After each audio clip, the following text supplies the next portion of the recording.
Okay, so this is my my fuse jumper adapter that I had going into my accessory port. So this is the 15 amp fuse back over in here in my fuse block.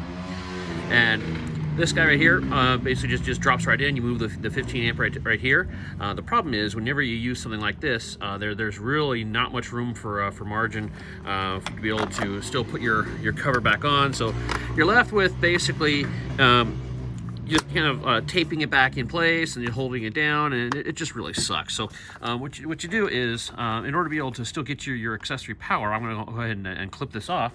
But the reason why I got this little adapter here is because underneath here, actually there's an umbilical wire right here attached to the ground side, and it goes right into this. And so it's I've already taken the blue tape off, so it's on the 2002 models. You're going to see this little pink wire right here, and then it's got this little cap on here. I'm going to go ahead and then take the cap off. What happens is this wire right here is going to go just plug right into this. I'm just going to go ahead and splice right into this, and then this is going to go ahead and take care of my relay for my lights.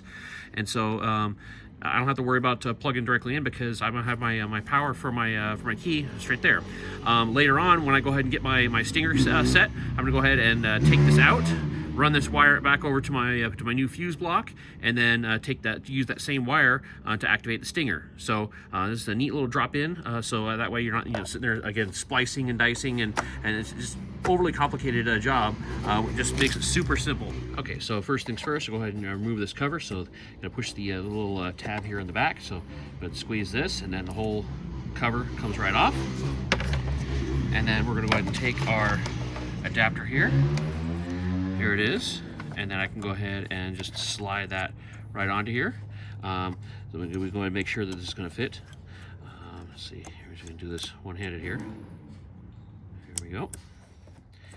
And see that this clicks right on there. So there you go, perfect fit. So there we go. I'm going to go ahead and disconnect this, and then what I'm going to do is I'm going to go ahead and splice to a butt connector attachment, and then I'm going to go ahead and click that back in, and then that's basically all there is to it. Okay, so I got the wire ready to go for my butt connector. So the butt connectors I'm using, these are waterproof based little butt connectors. So what you do is you basically just splice the wire, slide it into there, and then when you heat the connector up, what it does is it shrinks in, and then make sure you heat it up enough, and then the bead in here, basically it just kind of shrinks in, and then it acts as the solder, and it makes a good, nice electrical connection inside there. So they're kind of neat. So I'm not being paid to endorse these at all, but just really cool. You can find those off of Amazon or stuff like that. So just run a simple little heat gun. Just run this. Takes a sec, but definitely worth it, considering you trying to make sure that these things are waterproof and not gonna end up bouncing loose and popping off or anything like that while we're on the trail or anything like that. So got the one side there.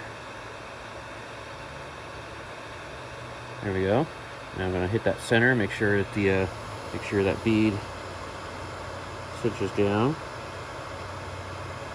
There we go. Starting to shrink up. There we go. Okay.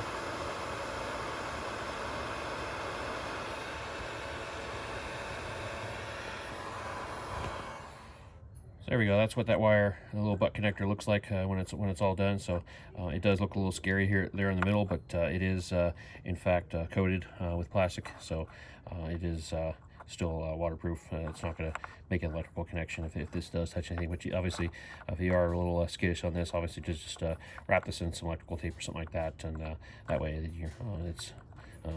it doesn't give you the impression that it's going to short anything out or anything like that, in case it does rub against anything. So. All right, so last thing to do is go ahead and make sure that our key on still works for our light switch over here for our side lights. And here we go. Still have that. We're all set.